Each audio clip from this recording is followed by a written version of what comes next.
अच्छा, बिस्मिल्लाहिर्रहमानिर्रहीम। व्यूअर्स, उम्मीद है आप लोग खैरियत से होंगे। तो व्यूअर्स, हमने एक्सरसाइज 2.3 शुरू किया। इसमें हमने क्वेश्चन नंबर 2 का पहला पार्ट किया है, तो इसका पार्ट नंबर 4 में करने जा रहा हूँ। बाकी पार्ट नंबर 2 और 3 के आप खुद प्रैक्टिस करें, इंशाल्लाह इसमें कोई मसला नहीं होगा। आराम से इसके स्टेप्स करें। बस इसमें यही है कि इसमें आप लोगों ने एशिलान और रेड्यूस एशिलान फॉर्म में पढ़ लिए हैं, वही स्टेप है यहाँ पर रो ऑपरेशन के। तो स्टूडेंट, यहाँ पर हम लिखते हैं कि let A is equal to the given matrix. A इसको दिया करें, क्योंकि इसके बाद हमने इसका डिटरमिनेंट्स भी मालूम करना है। तो आपके पास इसका मैट्रिक्स मौजूद होगा, यानी कि इसका नाम होगा ए भी दे सकते हैं, एक्स भी दे सकते हैं, और 1 0 2। तो स्टूडेंट्स, किसी भी मैट्रिक्स का, किसी भी स्क्वायर मैट्रिक्स का जब हम इन्वर्स मालूम करते हैं तो सबसे पहले हम इसका क्या करते हैं, डिटरमिनेंट से चेक करते हैं कि आया इसका इन्वर्स हो भी सकता है कि नहीं। तो सबसे पहले हम आते हैं डिटरमिनेंट्स ऑफ ए की तरफ। इसके बाद फिर रो ऑपरेशन से काम लेंगे। 1 2 -1 0 -1 3 और 1 0 2। तो मैं यहाँ पर लिख लेता हूँ expanding with respect to R1। तो R1 में मैं इसको ज़रा डायरेक्ट कर रहा हूँ, क्योंकि हमारा जो टारगेट है वो क्या है, वो इन्वर्स मालूम करना है। तो 1 मैंने लिख लिया फर्स्ट, और फर्स्ट कॉलम इससे आ जाएगा -2 -0 -2 मैंने ये लिख लिया है फर्स्ट, और मिडल कॉलम ये दो मल्टीप्लाई होगा, 0 2 0 और -3 1 0 3, और आखिर में फिर -1 है इसका रो 1 का फाइनल जो एंट्री है। तो फर्स्ट रो फाइनल कॉलम ये आ जाएगा 0 और इसमें आ जाएगा +1। तो this is equal to 1 -2 into -3 -1 into 1। तो स्टूडेंट, इससे आता है -2 -+2 3 6 और ये हो जाएगा -1। तो -3 + 6 हमारे पास आता है 3, which does not equal to 0। So a determinants हमारे पास क्या है, नॉन सिंगुलर आ गया है। नॉन सिंगुलर आ गया तो हम यहाँ पर लिख सकते हैं कि सो ए इनवर्स एग्जिस्ट्स। ठीक है ना। तो स्टूडेंट, हम आते हैं अब इसके जो रो ऑपरेशन का जो मेथड है उसकी तरफ। तो उसमें मैट्रिक्स के साथ आप लोगों ने क्या करना है, आइडेंटिटी को ड्रा करना है। ठीक है, ये देखिए मैट्रिक्स हमारे पास है 1 2 -1 1 2 -1। अच्छा, इसके बाद है 0 -1 3 0 -1 और 3 0 -1 3 और 1 0 2 1 0 2। आइडेंटिटी है 1 0 0, इसके बाद है 0 1 0 और 0 0 1।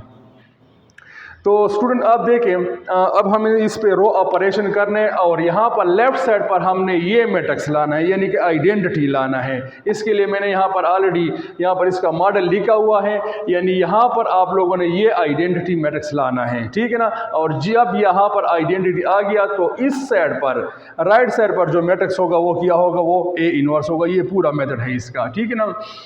अच्छा, अब देखिए आइडेंटिटी मैट्रिक्स, यहाँ पर इसका मॉडल मौजूद है। तो 1 ऊपर होना चाहिए, 1 के नीचे दोनों नंबर जितने भी हो यहाँ पर क्या हो।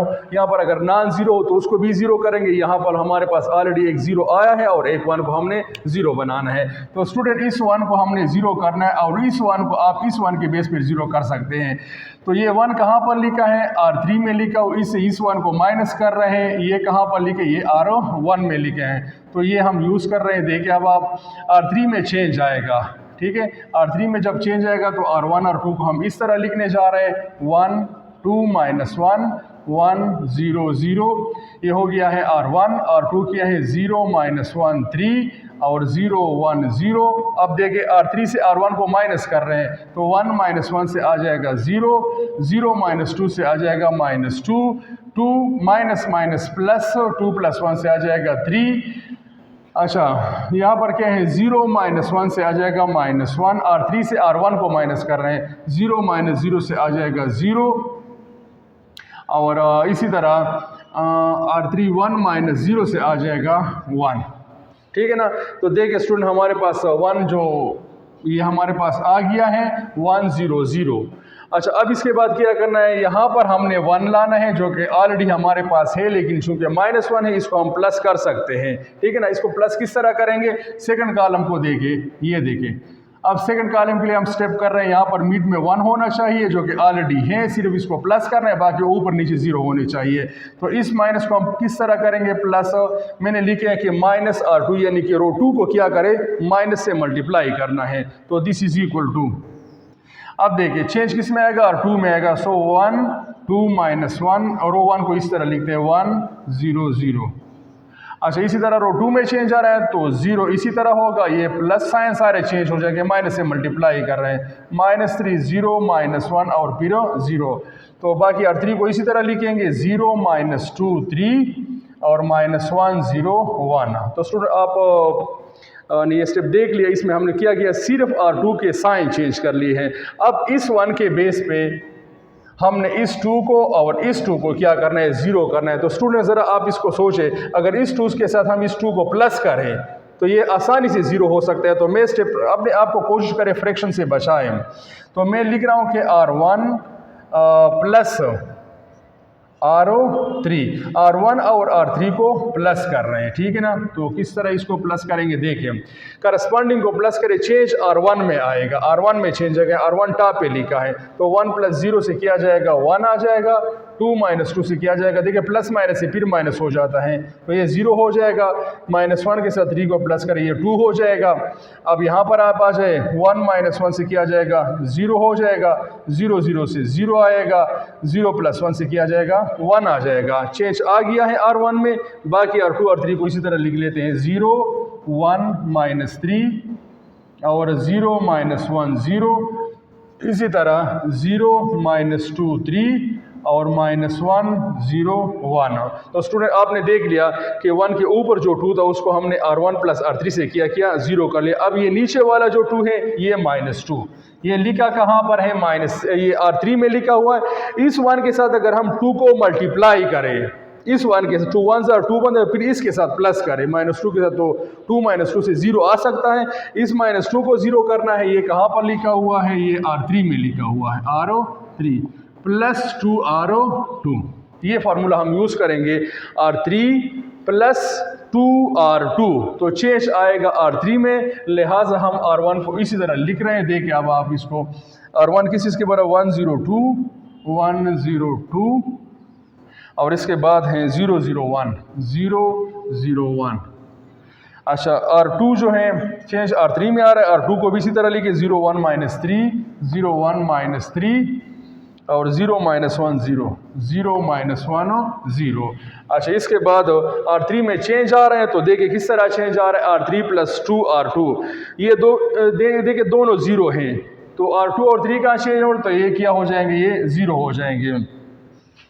-2 है वहाँ पर देखिए R2 के साथ 2 मल्टीप्लाई हो तो -2 + 2 से किया जाएगा, और इसी के लिए तो हमने स्टेप लिया था, ये 0 हो जाएगा। इसके बाद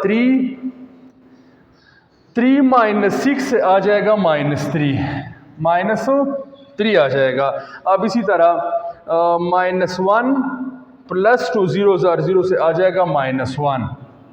अच्छा इसके बाद है 0 - 2 से आ जाएगा -2 और यहाँ पर आ जाएगा 1 + 2 0 से आ जाएगा 1। तो स्टूडेंट आपने देख लिया कि हमारे पास कॉलम नंबर 2 जो है आइडेंटिटी की तरह आ गया है 0 1 0।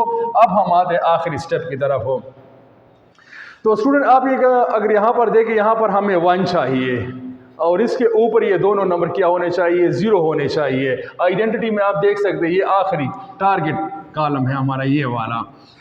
अच्छा लेकिन इससे अगर हम ऊपर जाएं तो यहाँ पर आप देखें -3 और इन दोनों का इस -3 को तो हमने वैसे भी 0 करना है, ठीक है ना। यहाँ पर आप ज़रा सोचा करें, इस -3 को वैसे भी 0 करना है और यहाँ पर 1 है, तो इसको अभी से 0 क्यों ना कर ले। अभी मैं इसके लिए स्टेप ले रहा हूँ, इसके लिए इस -3 के लिए कि ये कहाँ पर लिखा है, R2 में लिखा हुआ है -R3 देखे -3 माइनस यहाँ पर रफ में देखिए आप -3 -3 -3 से किया जाता है 0 आता है ना, तो इसको हम यहीं पर 0 कर सकते हैं। So this is equal to, change किस में आएगा, R2 में आएगा।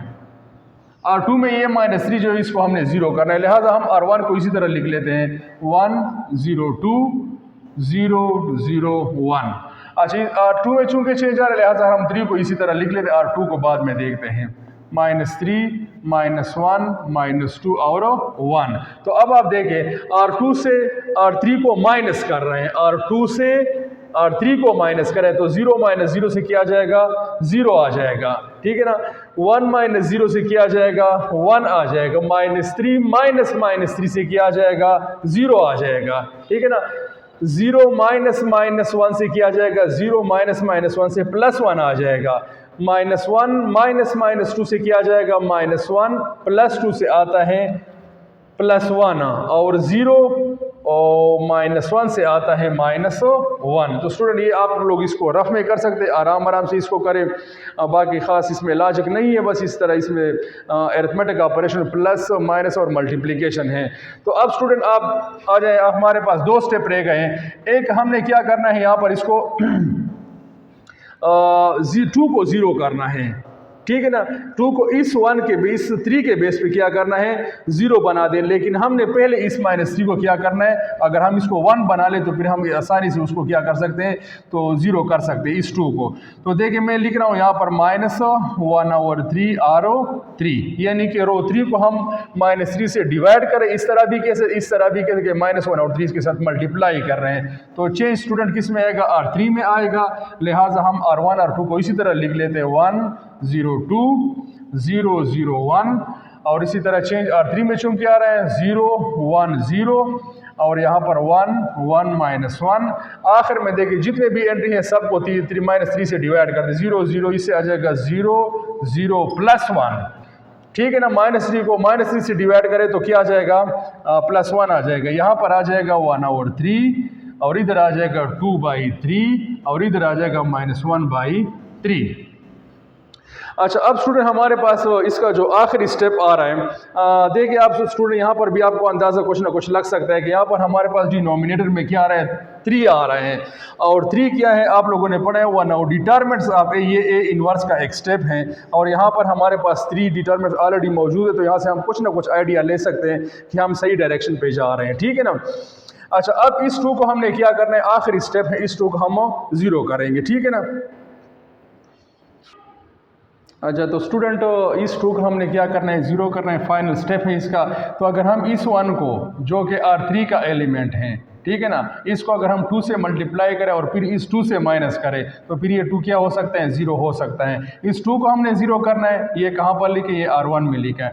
इसको क्या करना है, 2 से मल्टीप्लाई करना है, ये कहाँ पर लिखे, ये R3 में लिखा। और फिर क्या करना है, माइनस करना है, तो ये फार्मूला बन गया। असल चीज़ क्या है, फार्मूला बनाना है। फार्मूला बन गया तो बाकी तो इसमें सिर्फ पुटिंग करते हैं। देखिए चेंज किस में आता है, चेंज R1 में आएगा। R1 और 3 का कॉम्बिनेशन जा रहा है यहाँ पर।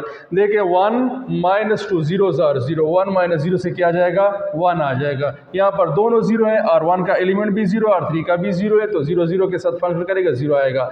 R1 का एलिमेंट 2 है, ये देखिए 2 -2 1s are 2, तो क्या हो जाएगा, 0 हो जाएगा। और यही इस स्टेप में हमारा टारगेट था। अब हम जाते हैं आगे। तो 0 यहाँ पर ये जनाब, यहाँ पर हमारे पास फ्रिक्शन आ रहा है, तो इसको आप क्या करें, इसको आप यहाँ पर रफ में करते जाएं।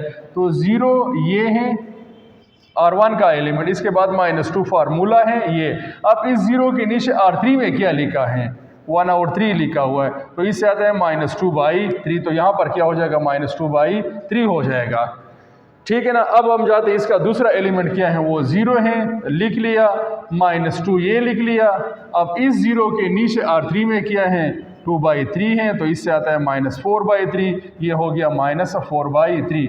आखिरी एलिमेंट क्या है, वो है 1। यहाँ पर मैंने R1 का एलिमेंट लिख लिया 1, इसके बाद -2 है, और इसके बाद इस 1 के नीचे किया है -1/3 है, तो आ जाएगा 1 plus minus minus plus 2/3। LCM कर इसका, 3 1s are 3 और plus 2/3 which is equal to 5/3। तो यहाँ पर हो गया 5/3, ठीक है ना। तो ये फार्मूला देखिए R1 में चेंज आ गया है। अब हम लिख जाते हैं आगे, बाकी को इसी तरह लिखिए 0 1 0 और 1 1 -1 0 0 1 और 1 over 3 2 over 3 और -1/3। तो स्टूडेंट आपने देख लिया कि यहाँ पर हमारे पास आइडेंटिटी क्या है, आइडेंटिटी आ गया है 1 0 0 0 1 0 0 0 1, ठीक है ना। तो अब आइडेंटिटी आते ही इसका साथ ही जो मैट्रिक्स है ना, वो क्या हो गया, वो ए इनवर्स हो गया। तो मैं यहाँ लिख सकता हूँ this implies that A inverse किस चीज़ के बराबर आ गया, -2/3 -4/3, 5/3। अच्छा, इसी तरह 1, 1 और -1, और आखिर में क्या है 1/3, 2/3 और -1/3। तो स्टूडेंट ये हमारा आ गया है ए इनवर्स, जो कि हमारा टारगेट था और जो कि हमने मालूम करना था। तो स्टूडेंट ये है क्वेश्चन नंबर 2 था, जिसमें हमने एलिमेंट्री रो ऑपरेशन के बेस पर क्या किया, किसी भी स्क्वायर मैट्रिक्स 3/3 मैट्रिक्स का हमने इन्वर्स मालूम किया। तो उम्मीद है स्टूडेंट आपको वीडियो पसंद आ गई होगी और आपने ये क्वेश्चन सीखा होगा। तो अगर मज़ीद किसी इसमें मसला हुआ तो फिर इंशाल्लाह हम क्या करेंगे, मज़ीद इस पर काम कर रहे हैं ना।